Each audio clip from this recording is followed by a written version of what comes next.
Have you ever wondered if type 2 diabetes can be treated naturally? Have you ever wondered if type 2 diabetes can be reversed? Today, I have a special guest that was diagnosed with type 2 diabetes but refused to accept the future that diagnosis usually brings.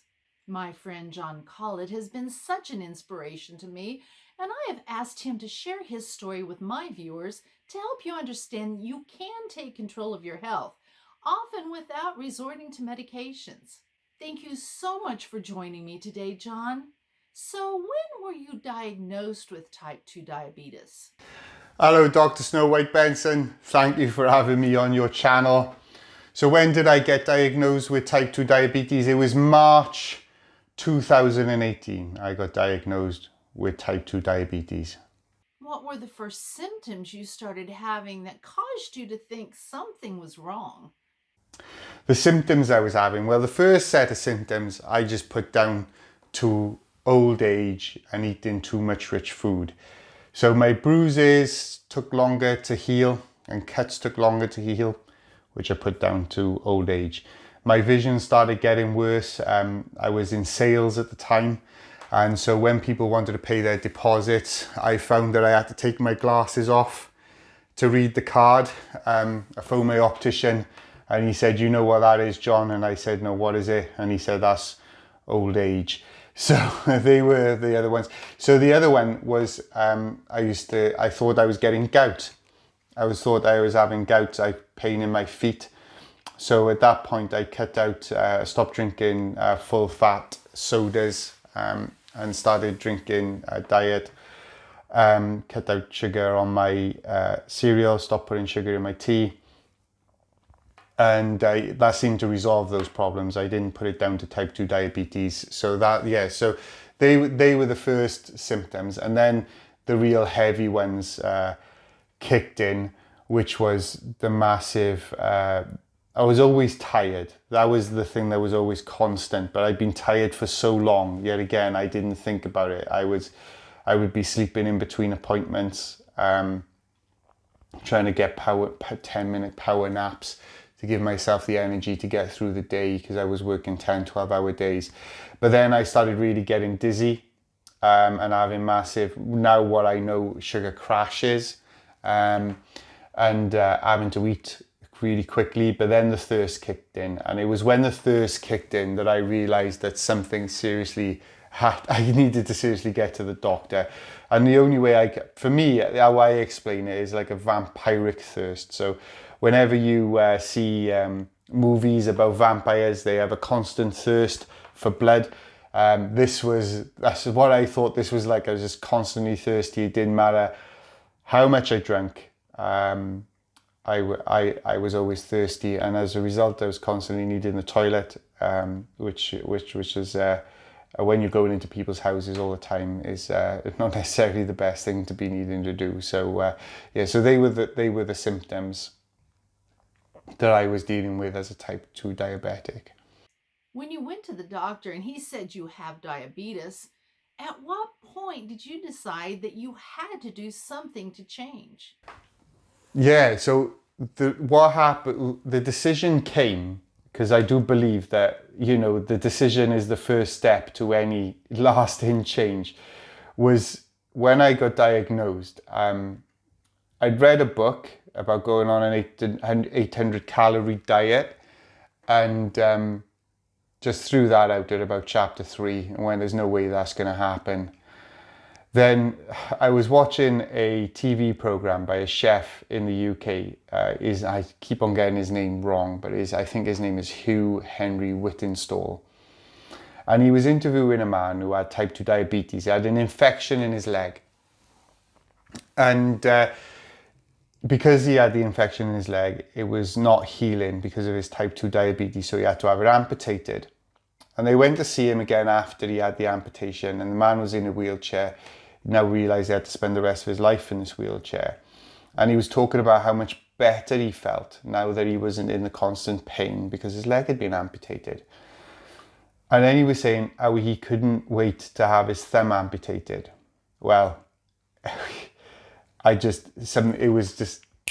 switch, it flicked for me I got up, went to the kitchen, got a bin bag, threw all the chocolate, processed food, anything that had sugar in it, because I thought sugar was the enemy at the time, and I threw it out. And basically I threw it out, got rid of it. I thought, if it's not in my house, I can't eat it. I won't be tempted by it. And so that's when the decision came to reverse my type 2 diabetes. Oh my goodness. He was happy his leg was gone and wanted his thumb gone too. I'm sure you didn't ever want to get to that point. So once you had thrown out all the bad food, what food did you eat? And what other lifestyle changes did you make? What food did I eat? Well, what I did is I made a list of all the food that I ate, and I identified what was processed and what wasn't good for me. And then I just replaced it with other stuff. So I didn't particularly follow, I didn't know at the time, didn't know what a low carb diet was, didn't know what a keto diet was. Obviously I knew what vegan meant and vegetarian meant, but I didn't know about any of these other diets. So that's all I did. So I swapped rice with cauliflower rice. We swapped spaghetti with zucchinis, or we call them courgette spaghetti in the UK. And so I just started eating real food. And then the exercise I did was I started doing DDP yoga. So Diamond Dallas Page is a wrestler from the 90s. I love wrestling. So there I was out there, out in the open. I still love wrestling. 47, still love wrestling. And he did a yoga, which I knew had come up a lot in podcasts I listened to. So I decided to do that. I didn't want to go down the gym because every time I went to the gym, I ended up hurting myself. If I went out running, I'd end up with shin splints. So I started doing that. And it was difficult at the beginning because I had to deal with sciatica in my hip. I couldn't stretch down below my knees. But I eased myself into it, and bit by bit I got better and better until eventually, my blood sugars came down. Once you changed all the foods you were eating and began exercising, how long did it take before you felt like you had reversed the diabetes? So I say it took 6 months. In reality, it didn't take 6 months. But the reason I say 6 months is because that's when my doctor said I could come off the medication. So when I first went to see my doctor, he had encouraged me to carry on eating the same food that had poisoned me in the first place, so he could medicate me. So, which I didn't particularly. One part of my brain went yay, and the other part of me went no, that's not a good idea. So I started eating the food, doing the exercise. And around the sort of 3 to 4 month mark, I think it was the 4 month mark, my sugars were in my mmol, which is the measurement for the UK and Europe, they were below 6s. So I decided to cut back on my medication. And that was a decision I made. I don't encourage other people to do the same. It was a personal decision that I made. So I cut back on my medication then. I didn't stop it, I just cut it back. My blood sugars didn't go up, because I thought to myself, well, if I start suffering problems because I've lowered my blood sugar, I can just carry on taking the medication again.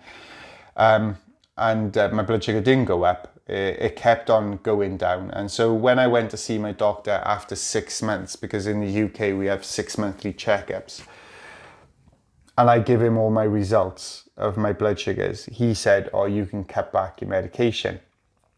And I said, oh, well, I've already done that.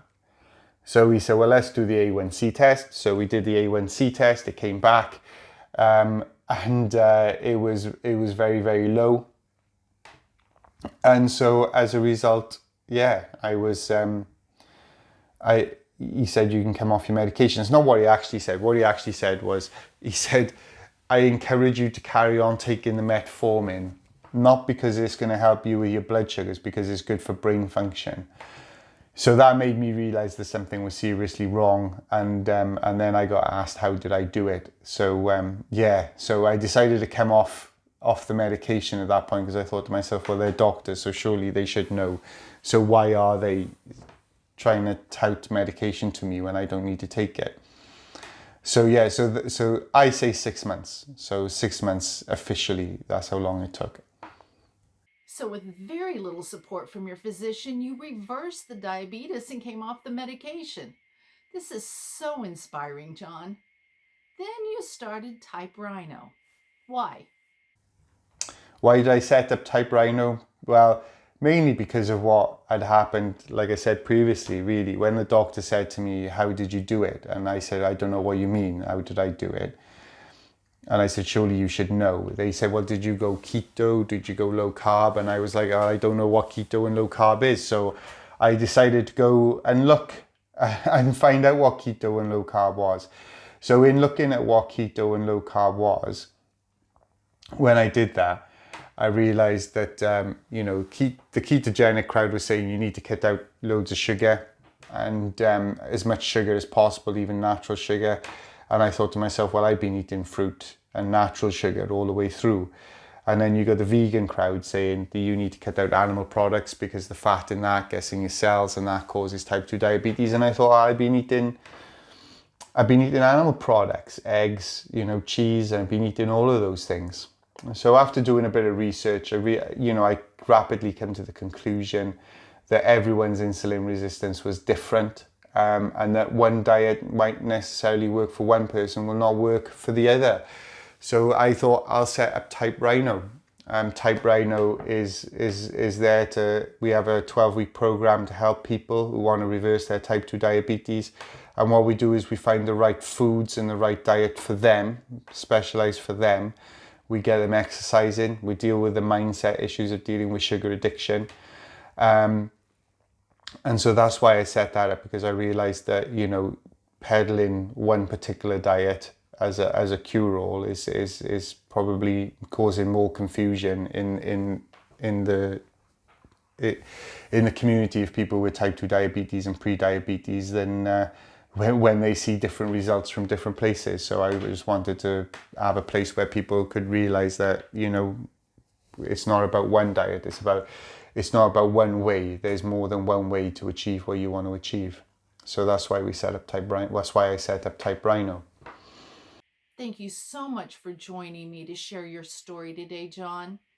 If you've been inspired by John's story to reverse his type 2 diabetes, I encourage you to check out his channel, Type Rhino.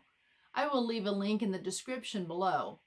Please go there for more great information on how you too can reverse your type 2 diabetes. Also, be sure to check out his playlist on creating habits. Just click here. Thank you for joining John and me today to learn how it is possible to reverse type 2 diabetes, because John has done it. Stay healthy, don't give up, and have a blessed week.